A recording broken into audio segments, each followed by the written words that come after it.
Important gas laws कौन कौन से हैं और उनकी क्या सिग्निफिकेंस है।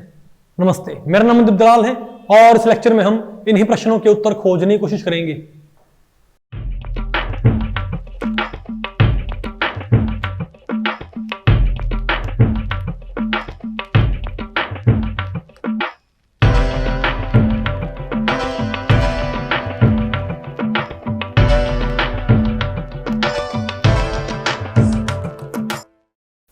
ओके, अब बताओ हम क्या पढ़ते हैं भाई, गैस लॉज। तो भाई इस टॉपिक को हमने टोटल 7 सेक्शंस में डिवाइड किया हुआ है।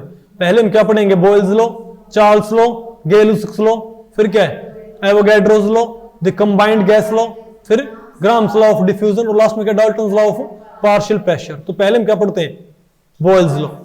देखो भाई, अब हमने देखना है कि जो गैसेस है ना, जो एक साइंटिस्ट थे बॉयल, ठीक है, उन्होंने देखा कि जो गैसेस है वो एक खास बिहेवियर शो करती है।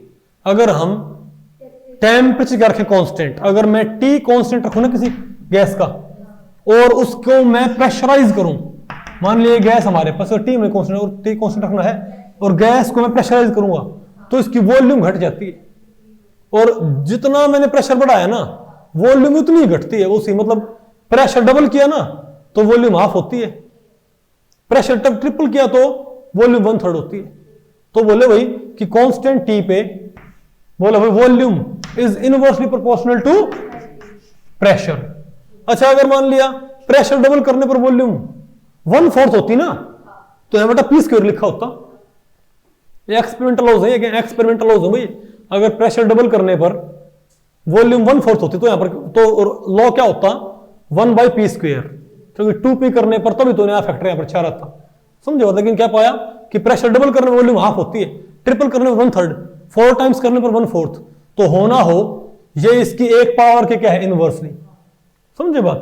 तो इसको बढ़ाएंगे तो क्या है मेरे पास, तो v is equal to some constant by p आ जाएगा ना, इस वजह से कांस्टेंट भाई, तो pv is equal to constant. इसको बोलते हैं बॉयल्स लॉ।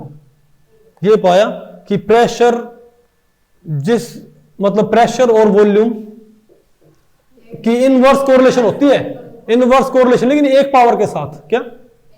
वॉल्यूम प्रेशर की एक पावर के इनवर्सली कोरिलेशन पे होता है। यहां पे कह सकते हो प्रेशर और वॉल्यूम की मल्टीप्लाई हमेशा करें constant, P1 V1 will be equal to P2 V2। अगर आप प्रेशर बढ़ा तो वॉल्यूम घट जाएगी, वॉल्यूम घटाया तो प्रेशर, ओवरऑल मल्टीप्लाई क्या रहेगी, कांस्टेंट रहेगी। ठीक, एक बेटा क्या होता है पास, चार्ल्स लॉ। ठीक है, ये बेटा 1787 में भाई आया था चार्ल्स लॉ। ये कहता है कि अगर हमारे पास प्रेशर कांस्टेंट हो, तो अगर प्रेशर कांस्टेंट हो तो ये पाया गया कि जो वॉल्यूम होगी ना वो प्रोपोर्शनल टेम्परेचर की, और ये पाया गया कि टी डबल किया ना तो वॉल्यूम डबल हुई, ट्रिपल किया तो ट्रिपल हुई, क्वाड्रुपल हुई। अच्छा, तो अगर मान लिया फर्ज और चार्ल्स को अगर ये पता लगता कि टी डबल करने पर वॉल्यूम 4 गुना हो रही है तो क्या होता है, यहां पर स्क्वायर आता।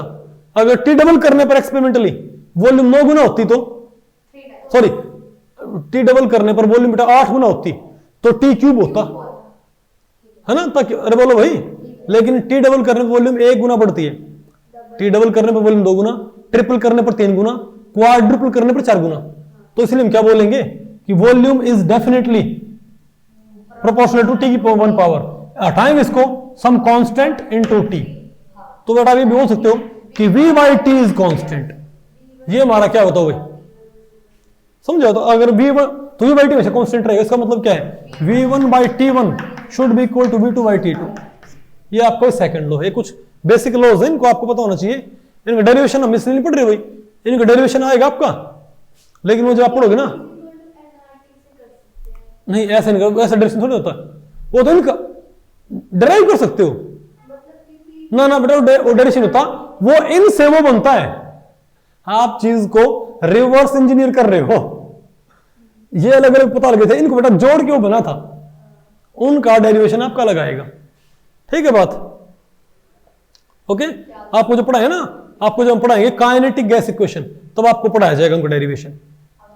अब बताओ क्या हमारे पास भाई, उसके बाद क्या है, गेल-लुसाक्स लॉ। समझे बात भाई?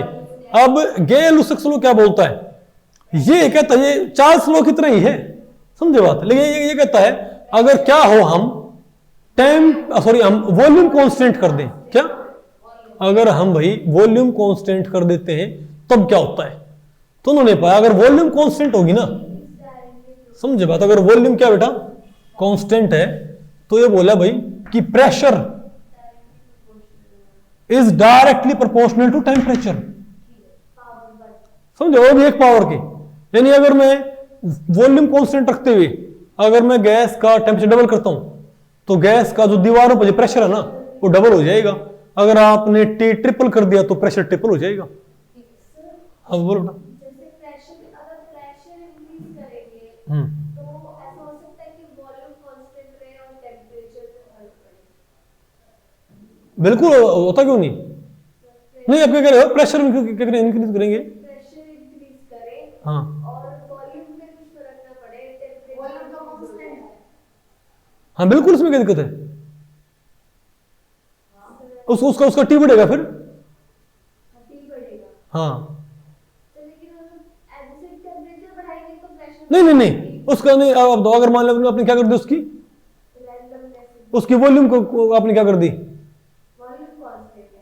कांस्टेंट कर दी, प्रेशर और आप कांस्टेंट आपने वॉल्यूम कांस्टेंट रखनी है तो आप प्रेशर बढ़ाना चाह रहे हो गैस के ऊपर, तो आपको गैस का टी बढ़ाना पड़ेगा, उसका टी बढ़ाना ताकि अंदर से प्रेशर क्या रह जाए, हमें ही बढ़ाना पड़ेगा। और क्या, नहीं आपको टेम्परेचर बात है आपको बढ़ाना पड़ेगा भाई, तभी तो पिस्टन का वही रहेगा, समझे बात।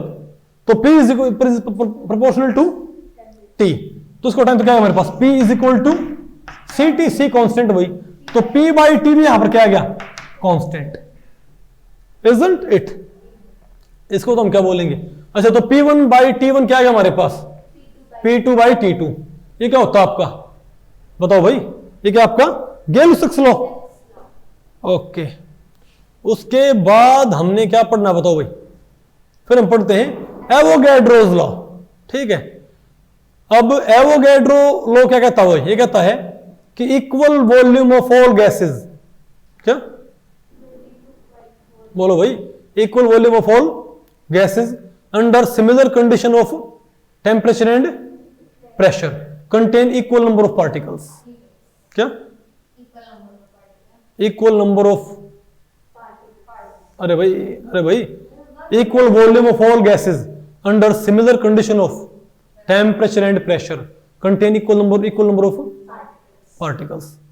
बहुत आपको पहले पड़ गई, तो अगर T और P हमारे पास क्या है, सेम, समझे बात, और दो गैसेस की वॉल्यूम क्या है, सेम, तो उनके अंदर सेम नंबर ऑफ क्या होंगे, पार्टिकल्स। तो हम कह सकते हैं अच्छा यानी कि जो वॉल्यूम है वो यानी कि वॉल्यूम कब बढ़ेगी, अगर मैं T और P सेम रखना चाहूं और वॉल्यूम बढ़ाना चाहूं तो मुझे नंबर ऑफ पार्टिकल्स क्या करने पड़ेंगे, इंक्रीज करने पड़ेंगे। तो मैं क्या बोलूंगा कि volume is proportional to number of particles, N क्या पर नंबर ऑफ पार्टिकल्स है, नहीं समझे बात, एन है बेटा proportional to number of particles.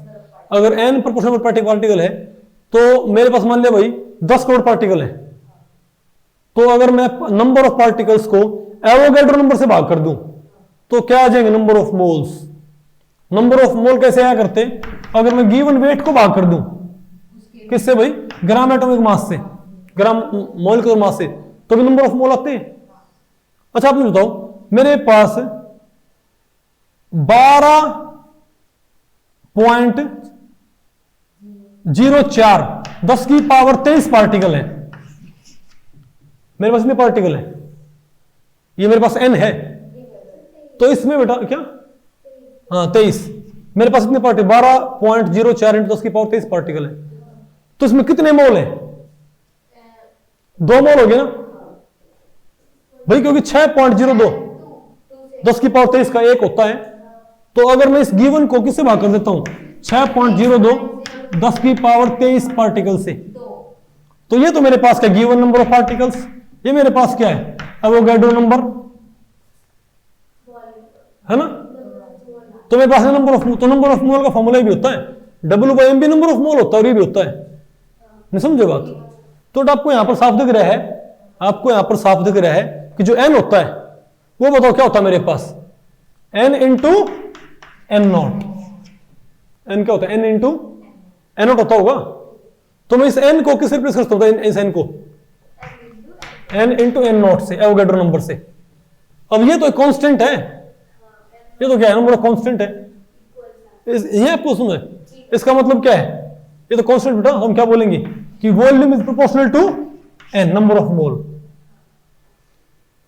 आ गया आपको, इसको हम क्या बोलते हैं बताओ भाई। अरे बेटा ये वी आएगा भाई यहाँ पर, ये सॉरी ये टाइप मिस्टेक यहाँ पर, ये अरे एन को भी साइड लिया, पी वी बाई एन भी क्या कांस्टेंट होएगा। आ गया आपको ये, इसको हम क्या बोलते हैं, एवोगैड्रो। अब बताओ मेरे पास क्या है, आइडियल गैस लॉ और combined gas law. Ideal gas law और कंबाइंड गैस लॉ। देखो भाई आपने क्या, आपने जो लॉ पढ़े ना उन सभी को आप कंबाइन कर दो अब, ठीक है। तो देखो भाई एक तो मेरे पास क्या था, अब तो वॉल्यूम में क्या था, एक तो था P V is equal to constant था, नहीं मैंने पाया था कि जो प्रेशर था, सॉरी वॉल्यूम जो थी वह प्रोपोर्शनल थी प्रेशर के इनवर्सली के, ये क्या था बॉयल्स लॉ। चार्ल्स लॉ क्या था, volume was proportional to temperature, है ना। और अगला क्या था तो भाई, P is proportional to temperature, और एक क्या था मेरे पास, V is proportional to N। तो देखो भाई इसको आपको पढ़ने की जरूरत ये नहीं है, क्योंकि अरे ये जो गेल-स्टोक्स लॉ है इसकी जरूरत नहीं है यहाँ पर, क्योंकि इसके दोनों पैरामीटर्स में में आ जाएंगे। तो आप इसको, क्योंकि देखो वॉल्यूम वाले तीन है मेरे पास, ये कौन सा मेरे पास, Boyle's law, Charles law, Gay-Stokes law, और ये कौन सा है, एवोगैड्रो लॉ, इजंट इट। अब बेटा अगर मैं इनमें वॉल्यूम वाले तीनों को जोड़ दूं कंबाइन, तो V क्या हो जाएगा, V इज प्रोपोर्शनल टू, बताओ N T बाई P। तो आपको देखो तो P और T, तो ये लिखने की जरूरत है क्योंकि यहाँ पर P और T के दोनों कोरिलेशन यहीं पर ना आ गया, हमारे पास दोनों पैरामीटर आ गए यहाँ पर, तो इसके अंदर ये इनबिल्ट हो गया, समझे बात। अब इसको बेटा पठाओगे, अब P को साइड ले आओ, तो P V is equal to proportional to N T।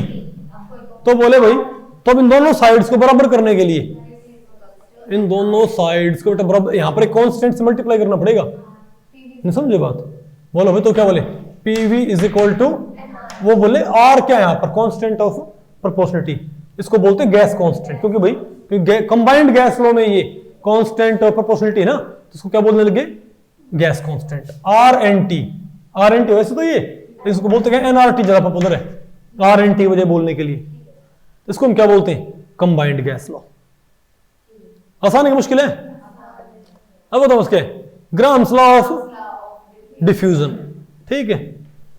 तो ये भी आपको आ गया भाई। अब बेटा ग्राहम्स लॉ ऑफ डिफ्यूजन ये बोलता है कि जो रेट ऑफ डिफ्यूजन होगा ना किसी गैस की, क्या किसी भी गैस की रेट ऑफ डिफ्यूजन, वो बेटा इनवर्सली होती है उसकी डेंसिटी के, किसके, उसकी डेंसिटी क्या होगी, इनवर्स होएगी। बात आपको पहले पड़ी। अरे भाई तुम क्या बोलेंगे, तो यानी कि अगर किसी गैस की जो रेट ऑफ डिफ्यूजन है, क्या R1, वो भाई इनवर्सली होएगी, बताओ किसके, R क्या होती है, इनवर्सली होती है, बताओ किसके, 1 by inversely to 1 by D, root 1 by D. आ गया आपको, तो R1 क्या होगी बताओ, डायरेक्टली 1 बाई रूट D1, और R2 क्या होगी बताओ, R2 क्या होगी मेरे पास, 1 बाई रूट D2। तो अगर बेटा मैं R1 बाई R2 लिखूं, क्या लिखूं, R1 बाई R2, तो R1 बाई R2 मेरे पास क्या आएगा, ये आएगा D2 बाई D1। अब D क्या होता है बताओ भाई, मास बटे वॉल्यूम होता होगा, तो D1 क्या होगा, M1 बाई V, और D2 क्या होगा, M2 बाई V। नहीं है आपको, तो D1 होता है प्रोपोर्शनल M1 के, तो आप इनको M2 बाई M1 लिख सकते हो। तो ये बताओ मेरे पास क्या जाएगा इसका, बोलो, ग्राम्स लॉ ऑफ डिफ्यूजन। अरे रेट ऑफ डिफ्यूजन, नहीं समझे बात, अरे बोलो भाई, नहीं यार आपको ये, अब बताओ उसके Dalton's law of partial pressure. ये कहता है अगर किसी चैम्बर में कई सारी गैसेस हैं, समझे बात, तो वो जो प्रेशर एग्जर्ट करेंगी वॉल ऑफ द वेसल पे, वो एक दूसरे के इंडिपेंडेंटली एग्जर्ट करेंगी, यानी टोटल प्रेशर क्या होगा, उन सभी के इंडिविजुअल प्रेशर्स का सम हो जाएगा। बात आपको पहले पड़ गई। तो टोटल प्रेशर क्या इसका P, तो क्या हो जाएगा P1 plus P2 plus P3 and P4। तो मेरे ख्याल से आपको सारे पल्ले पड़ गए। तो भाई इस लेक्चर में इतना ही। अगर इस लेक्चर के बारे में आपके कुछ प्रश्न या सुझाव हैं तो आप मुझे नीचे कमेंट सेक्शन में पूछ सकते हैं, मैं उनके उत्तर देने की पूरी कोशिश करूंगा। तो ठीक है, मिलते हैं अगले लेक्चर में, तब तक के लिए नमस्ते।